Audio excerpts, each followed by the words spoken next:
The farm was quiet on the morning of August 12th. I stood on my porch, looking out at the dense woods that bordered my land.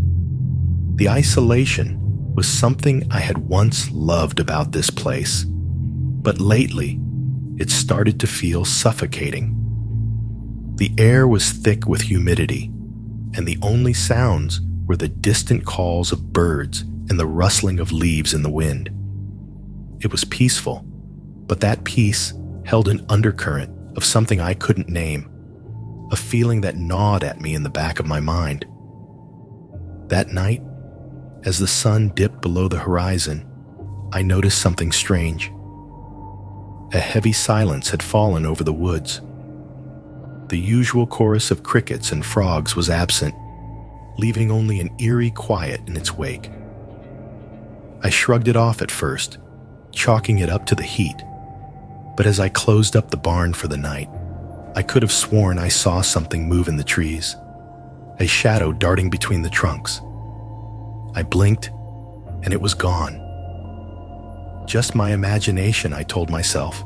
Back in the house, I tried to settle in for the night, but sleep didn't come easily. Every creak of the old wooden floor, every gust of wind against the windows set my nerves on edge. Around midnight, I heard it. The distinct sound of footsteps outside, crunching on the gravel. My heart raced as I sat up in bed, straining to listen. The steps stopped suddenly, and then everything was silent again. I lay awake for hours, listening, waiting, but nothing more happened. The next morning, I found nothing unusual. No footprints, no sign of anything out of place. Maybe it was a deer or a raccoon, I reasoned. But as I stood there in the early morning light, staring at the tree line, that uneasy feeling returned, stronger than before. The following days passed quietly, but that feeling of dread never left me. It clung to me like a second skin, making even the simplest tasks feel overwhelming. As the sun set, I double-checked every door and window, ensuring they were locked tight before heading to bed. Sleep didn't come easily, though. My mind raced, replaying the sound of those footsteps over and over. Every little noise from the house seemed amplified, like it was coming from right beside me. Around 2 a.m., I heard something again, but this time it wasn't just footsteps. It was a low, almost inhuman growl, drifting through the open window. My pulse quickened as I listened, frozen in place. It came from the woods, but it felt close, like whatever it was had been creeping nearer each night. I didn't dare get out of bed. Instead, I lay there, staring at the ceiling, my breath shallow and rapid, waiting for the sound to come closer. But after what felt like hours, the growl faded, replaced once again by silence. The next morning, I found something that shook me to my core. Deep, jagged scratches marred the barn door. Claw marks that couldn't have been left by any animal I knew. They were too large, too deliberate. My stomach twisted as I ran my fingers over the marks. Whatever had been outside wasn't just passing through, it was hunting. Panic gripped me, but I forced myself to stay calm. Maybe it was just a bear or a wolf, I reasoned, though deep down, I didn't believe that for a second. I spent the rest of the day on edge, checking the perimeter of the farm repeatedly, but there were no other signs. As dusk approached, I prepared myself for another long, sleepless night. The air felt heavier than usual, almost oppressive, as if the land itself was holding its breath, waiting for something terrible to happen. By August 17th, the fear had become almost unbearable. Every night, the noises grew louder, closer. The growling was now accompanied by scraping sounds, as if something was clawing at the walls of the house itself. I stopped sleeping altogether, staying up with a flashlight and a bat by my side, waiting for whatever was out there to make its move. The shadows seemed darker, heavier, like they were watching me from the corners of every room. I began to question my own sanity. That night, just past midnight, I heard footsteps again, this time inside the house. My heart pounded in my chest as I crept down the stairs, gripping the bat tightly. The sound of footsteps echoed through the hallway, but when I turned the corner, there was nothing. The doors were locked, the windows shut. It was as if the house itself was playing tricks on me. I felt like I was losing control, the isolation eating away at my mind. The scratching continued, louder now, coming from just outside my bedroom door. I stood there, bat raised, fear gripping me so tightly I could hardly breathe. The door rattled, and for a split second, I thought it would burst open. But then, as quickly as it had started, the noise stopped. Silence fell over the house again, but it was a silence that felt heavy with anticipation, like the calm before a storm. In the morning, I found more scratches, this time on the front door. They were deeper, more aggressive, like whatever was out there was getting desperate. I knew I couldn't keep this up much longer. My nerves were frayed, my mind clouded with fear. I felt like a prisoner in my own home, trapped by something I couldn't see but could always feel. The night of August 19th came with a storm. Thunder rolled through the sky, and rain pounded against the windows, adding to the sense of dread that had been growing inside me. But instead of the usual fear, I felt something different, a kind of determination. Whatever was tormenting me had to end. I couldn't live in this terror anymore. Armed with a flashlight and the bat, I waited, heart racing, as the storm raged outside. Around midnight, the familiar sound of footsteps returned, but this time, they were inside the house again. My hands shook as I gripped the bat tighter and moved toward the noise. The growling began, louder than ever, echoing through the hallway. But instead of running, I forced myself to step forward. As I rounded the corner, the flashlight beam caught something at the end of the hall. My breath caught in my throat as I saw it. A pair of glowing eyes staring back at me from the darkness. I raised the bat, ready to defend myself, but as I stepped closer, the creature bolted, crashing through a window and disappearing into the storm.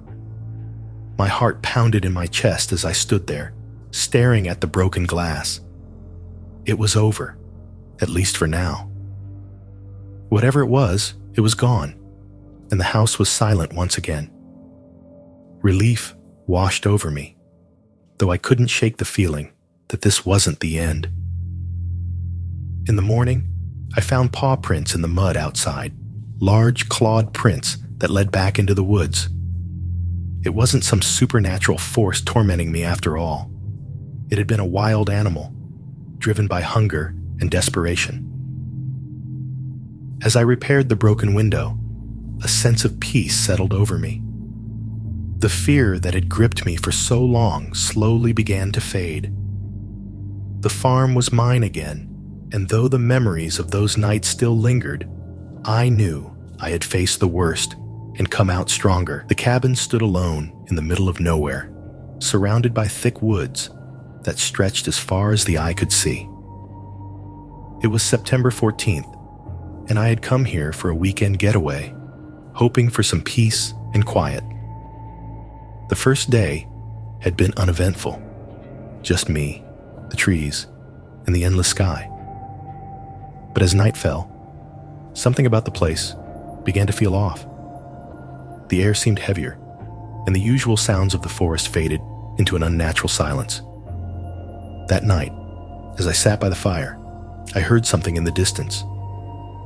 It started faint, almost like a whisper, carried on the wind. I strained to listen, but the noise was too low to make out. brushing it off as the sound of an animal or the wind through the trees. I tried to relax, but the unease lingered. The cabin felt different now, as if the very air inside had grown cold, pressing in on me from all sides. I decided to head to bed early, hoping that sleep would chase away the strange feelings. But as I lay there in the darkness, I heard the sound again. This time, clearer.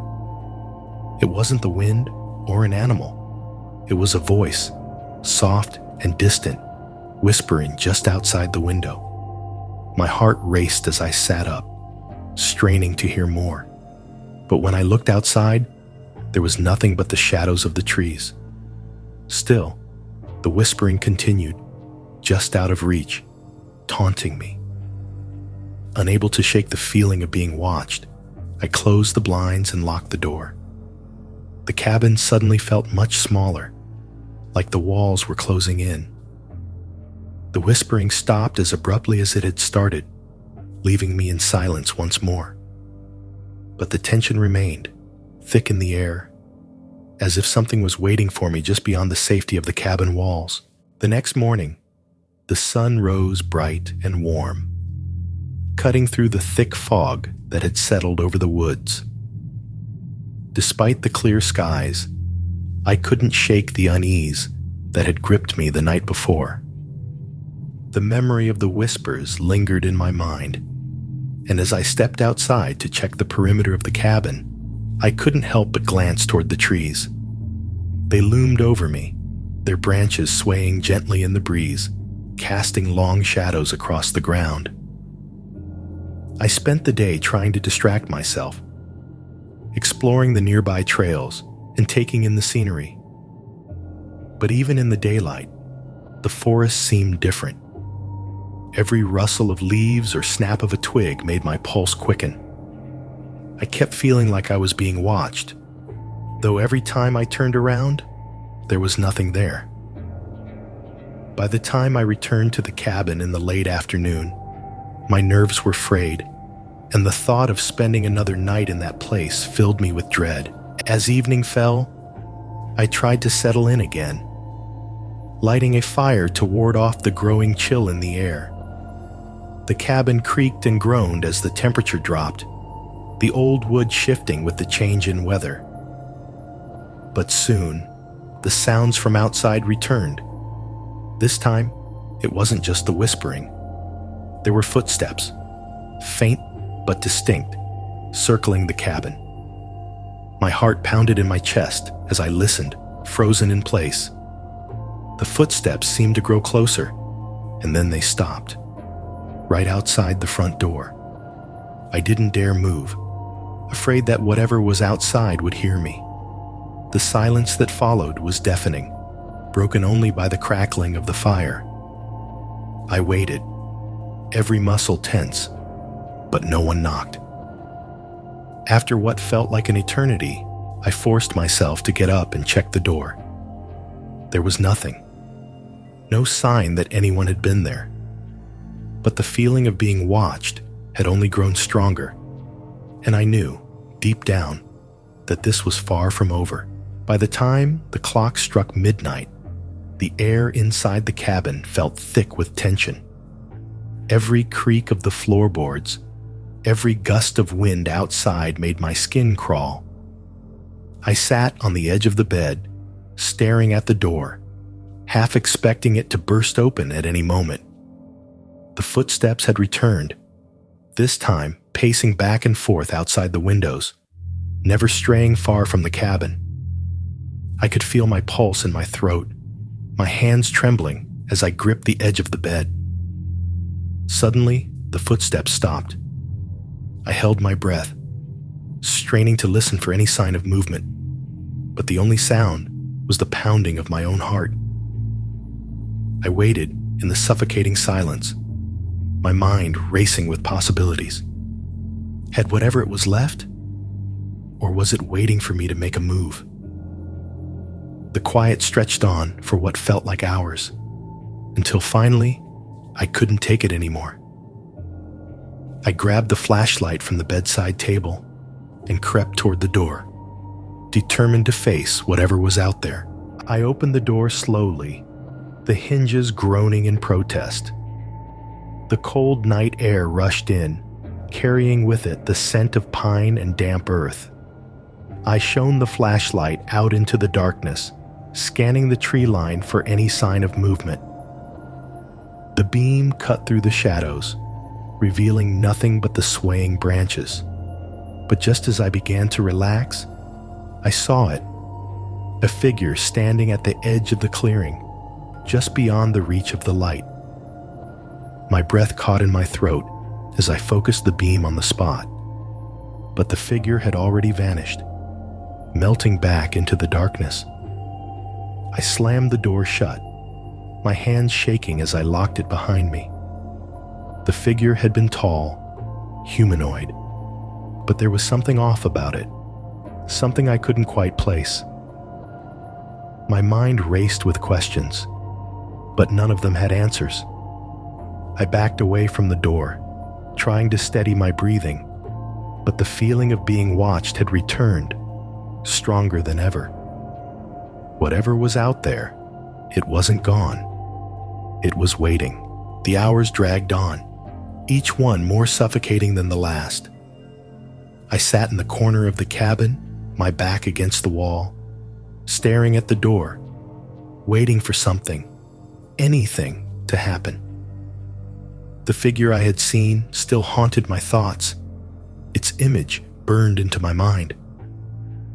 There was something unnatural about the way it had moved, like it wasn't bound by the same rules as everything else around here. The cabin felt more like a cage now, trapping me in the unknown. Just after 3 a.m., I heard it again. Footsteps, but this time they were inside. My blood turned to ice as I realized there was no longer a barrier between me and whatever had been lurking outside. I gripped the flashlight tightly, scanning the room for any sign of movement. The footsteps were slow, deliberate, echoing through the empty cabin like a taunt. I felt a wave of nausea as I forced myself to stand, trying to gather the courage to face whatever was coming. The footsteps stopped, and for a brief moment, everything was still. Then out of the corner of my eye, I saw it. A shadow darting across the far wall, moving too quickly to be natural. My heart pounded in my chest as I whipped the flashlight in that direction. But there was nothing there. Just the empty room, the silence pressing in around me like a vice. I was alone, but I wasn't. I could feel it watching me, waiting, its presence filling the air with an oppressive weight. As dawn approached, the tension began to ease, but the feeling of being watched never left. When the first rays of sunlight broke through the windows, I grabbed my things and left the cabin without a second thought. I didn't care to find out what had been tormenting me all night. As I drove away, I glanced back at the cabin one last time, half expecting to see the figure watching me from the trees. But there was nothing, just the stillness of the woods, as if the night had never happened at all. And yet, the mystery remained, unsolved and hanging over me like a shadow I could never escape. It was October 25th when I first moved into the farmhouse. The air was crisp, and the leaves had turned a deep red, covering the ground like a blanket of faded memories. The house was isolated in the countryside, miles away from the nearest town.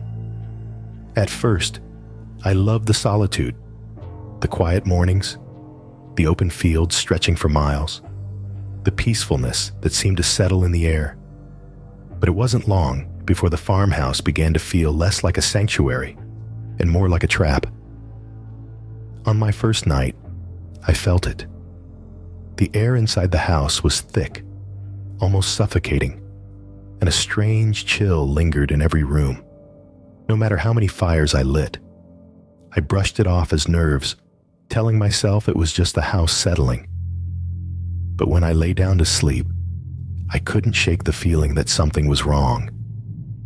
The walls seemed to close in on me, and the darkness felt deeper than usual, like it was alive and watching me.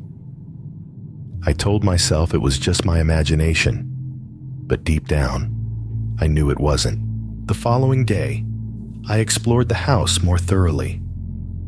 It was old, the kind of place that had seen too many winters and carried too many stories. The floors creaked with every step, and the windows rattled in their frames, even though there was no wind. As I walked through the narrow halls, I felt a constant sense of being followed, as if unseen eyes were tracking my every move. The feeling of being watched never left me, no matter how hard I tried to ignore it. By the time the sun set, the farmhouse felt more oppressive than ever. I couldn't relax, couldn't settle. Every creak, every groan of the old wood set my nerves on edge. I tried to convince myself that it was all in my head, but as the night dragged on, the unease only grew stronger. The farmhouse had a presence, one that I couldn't explain, but could definitely feel. And that presence wasn't friendly. The nights only grew worse after that. By October 28th, I couldn't deny that something was terribly wrong with the farmhouse. Each evening, the oppressive feeling returned, stronger than before. It was as if the house was alive, breathing with a heavy, cold air that wrapped around me like a shroud. I barely slept, haunted by the faint whispers that seemed to echo through the walls. No matter how hard I tried to convince myself it was just the wind, I knew deep down that the whispers weren't natural.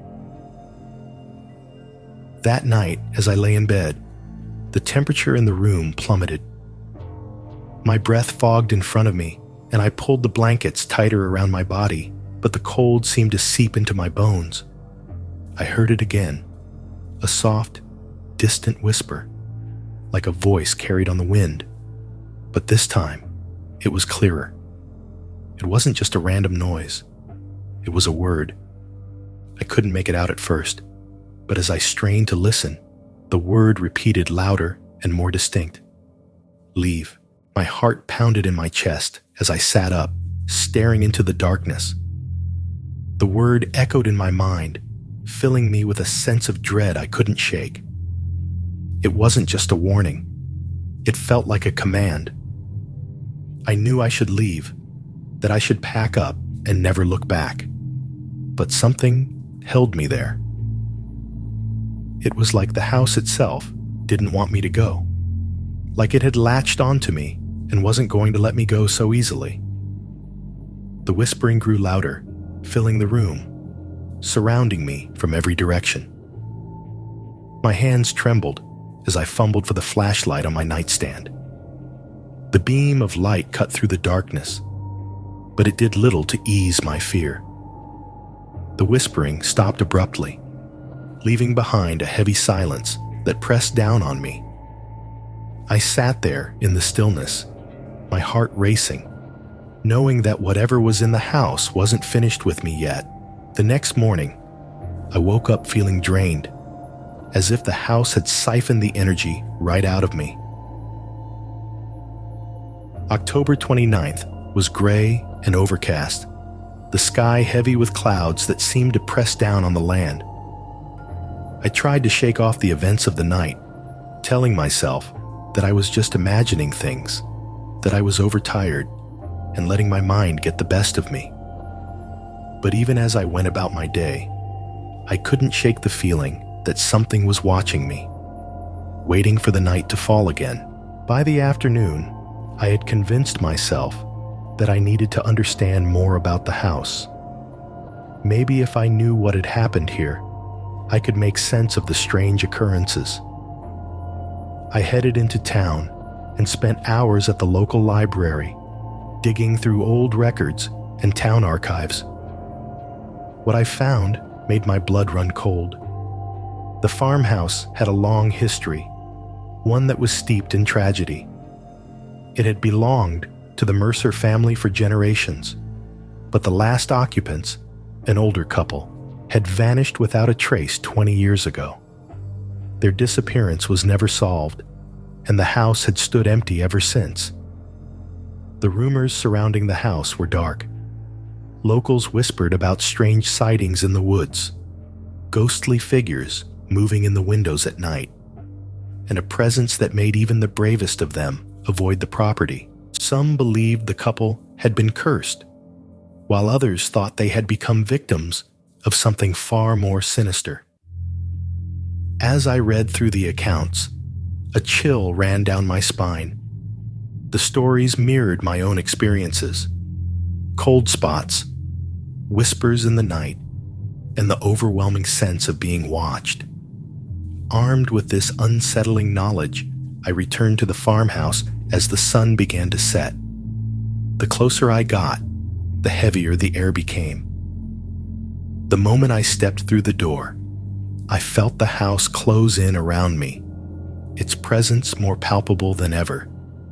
It was as if the house knew I had uncovered its secrets, and it wasn't happy about it. The oppressive atmosphere weighed on me, making it hard to breathe. That night, as I sat in the living room, I heard the whispers again. This time, they were louder, more insistent. I couldn't make out the words, but the tone was urgent, almost desperate. The temperature dropped rapidly, and the room grew so cold that I could see my breath fogging in front of me. My heart raced as I listened, frozen in place, fear gripping me like a vice. Suddenly, the whisper stopped, replaced by a loud thud from upstairs. My blood turned to ice as I realized the sound had come from the bedroom. Slowly, I stood up and made my way to the stairs, each step feeling like it took an eternity. The old wood creaked beneath my feet as I ascended, the air growing colder with each step. When I reached the top, I saw the bedroom door standing slightly ajar, a thin sliver of darkness beckoning me inside. With trembling hands, I pushed the door open and shone my flashlight inside. The room was empty, but the feeling of being watched was stronger than ever. My eyes were drawn to the far corner, where a mirror stood against the wall.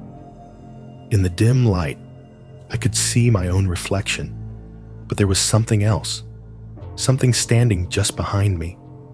A figure, tall and shadowy, its face obscured, but its presence undeniable. I spun around, the flashlight shaking in my hands, but there was nothing there. My heart pounded in my chest as I stumbled back, my mind racing with fear and confusion. The room was empty, but I knew I wasn't alone. Whatever was in this house wasn't just watching me anymore. It was making itself known. I fled the room, slamming the door behind me, and bolted down the stairs. The whispers had returned, louder than ever, filling the house with their eerie chant. They seemed to come from everywhere at once, echoing through the halls, growing more frantic with every passing second. I grabbed my keys and ran for the door, desperate to escape, but as I reached for the handle, the whispers stopped. The house fell silent once again, but the air was thick with something unseen, something malevolent. I knew then that the farmhouse wasn't just haunted, it was alive, and it wasn't going to let me go so easily. I didn't sleep that night. I couldn't. The air in the farmhouse had grown oppressive, pressing in on me from every direction. Every creak of the old wood made me jump, my nerves frayed beyond repair. The whispers had quieted, but the silence that replaced them was far worse. It was thick and unnatural, like the house was holding its breath, waiting for something to happen. The morning of October 30th came slowly, with pale sunlight filtering through the windows, casting long shadows across the floor. I couldn't shake the feeling. The that something terrible was coming. The events of the previous night had left me shaken, but there was no escaping the house's grip on me. I knew I had to leave, but something kept me there, like invisible chains tethering me to the farmhouse. As the day wore on, the tension in the air grew unbearable. I could feel the house watching me, its presence lurking just beyond the edges of my vision. Every time I turned around, I expected to see that shadowy figure standing there, waiting. But it never appeared, only teasing me with its absence. The farmhouse felt alive, and I was nothing more than prey caught in its web. By the time night fell, the fear had settled deep into my bones. I could feel it coursing through me, making every breath shallow and every movement stiff. The farmhouse had me trapped, and I knew it wouldn't let me go until it was done with me. The temperature dropped again, and the whispers returned, faint at first, but growing louder with every passing minute. They filled the house, swirling around me, their message clear. "You don't belong here." I stood in the center of the living room, clutching the flashlight like it was my only lifeline. The whispers grew louder, more frantic, until they were almost deafening.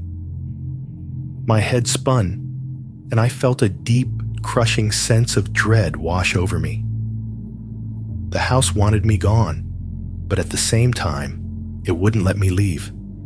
I was trapped, caught between two forces, one pushing me out and the other pulling me deeper into its grasp. I knew then that I had to make a choice: stay and face whatever the house had in store for me, or run and risk never escaping its hold. The night of October 31st arrived, and with it, an unnatural stillness settled over the farmhouse. The whispers had stopped, but the air was thick with anticipation, as if the house was waiting for me to make my move. I stood in the kitchen, gripping the counter for support, trying to steady my breathing. My mind was racing, caught between the urge to flee and the understanding that no matter how far I ran, the farmhouse wouldn't let me go. I made up my mind to leave. I couldn't spend another night in this place. With shaking hands, I grabbed my bag and headed for the door. But as I reached for the handle, the temperature plummeted, and the house seemed to come alive around me. The floorboards creaked, the windows rattled, and the very walls seemed to pulse with a dark energy. The whispers returned, louder than ever, filling my head with a cacophony of voices, all shouting the same word: "Stay." I stumbled back, heart pounding in my chest, feeling the cold seep into my bones. It was as if the house had wrapped its tendrils around me, pulling me deeper into its grip. I could feel it inside me now, its presence no longer just in the air, but in my mind, pressing against my thoughts, clouding my judgment. The overwhelming sensation of dread was suffocating, making it impossible to think clearly. In a moment of desperation, I bolted toward the back door, flinging it open and stepping into the cold night air. For a brief second, I thought I had made it. The air outside felt fresh, clean, and free of the heavy presence that had haunted me for so long. But as I took a step forward, I felt a sharp tug at the back of my mind, like invisible hands pulling me back toward the house. The whispers returned, softer now, more insidious, beckoning me to return. I froze, standing at the edge of the property, torn between escape and the unshakable feeling that the house had already claimed me. The thought of leaving felt wrong, like I was abandoning something vital, something that now lived inside me. The house had changed me, twisted me into something I no longer recognized. In the end, I turned back. The farmhouse stood silent and waiting, its dark windows watching me as I crossed the threshold once again. It had won, and I was no longer just a visitor. I was part of it now, forever.